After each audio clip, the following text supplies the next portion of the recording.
कर रहे हो ये? आशीर्वाद ले रहा हूँ, देवर हूँ आपका, आप भाभी हो मेरी। मेरा तो हक और फर्ज दोनों बनता है भाभी आपके पैर छूने का।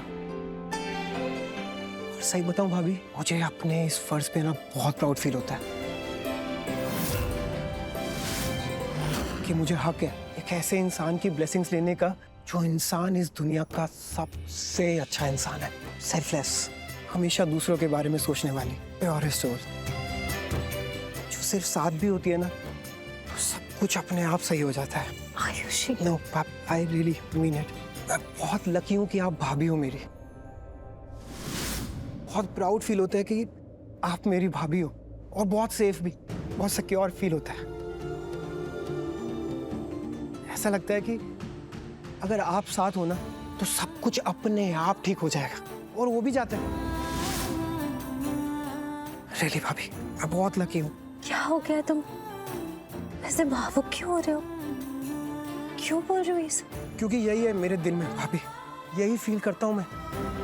भाभी, आपको ना मैंने मदरली फिगर माना है डे वन से। मैंने कभी किसी को बताया नहीं, आपको भी नहीं बताया। पता है, जब आपको फर्स्ट टाइम मैंने देखा था ना तो मुझे ऐसा लगा था कि यही है मेरी भाभी, वो भाभी जो माँ समान होती है। मैं सच्ची में बहुत लकी हूँ कि आप मेरी भाभी हो भाभी। और आपने प्रूव कर भी दी कि भाभी वाकई में माँ समान होती है। भाभी ना नॉर्मली अपने देवरों को ना बेटे की तरह ट्रीट करती है, उनको बेटे की तरह प्यार करती है। पर आपने भाभी मुझे सिर्फ बेटे की तरह प्यार नहीं दिया,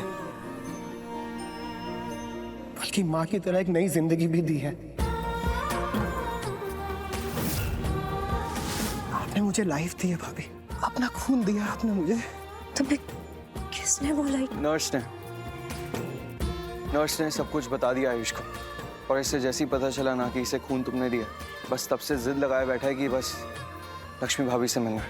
ये जो इसने अभी कहा ना, छिपकली, फैन, एसी, ये सब बहाना है। सच्चाई ये कि तुमसे मिलना चाहता था। रुका ही नहीं जा रहा था। पर यू नो व्हाट भाभी, मैं ये बोल रहा था कि अब ना मैं प्राउडली बोल सकता हूँ कि मेरी रगों में आपका खून दौड़ रहा है। आयुष, नहीं, मैं ठीक हूँ। अब मेरी बात ध्यान से सुनो भाभी। First of all thank you भाभी कि आप हमारी जिंदगी में फिर से आए। थैंक यू मेरी लाइफ में आने के लिए भाभी। थैंक यू मुझे नई लाइफ देने के लिए। पर अब आप प्रॉमिस करो, अब आप बोलो कि अब आप कहीं नहीं जाओगे, आप हमेशा यहीं रहोगे, मेरे पास, भाई के पास, हम सब के पास। भाभी, अब कहीं नहीं जाओगे आप, ओके? कहीं नहीं जाएगी वो। इस जन्म में तो क्या, किसी और जन्म में भी हमारे परिवार से कभी अलग नहीं हो पाएगी।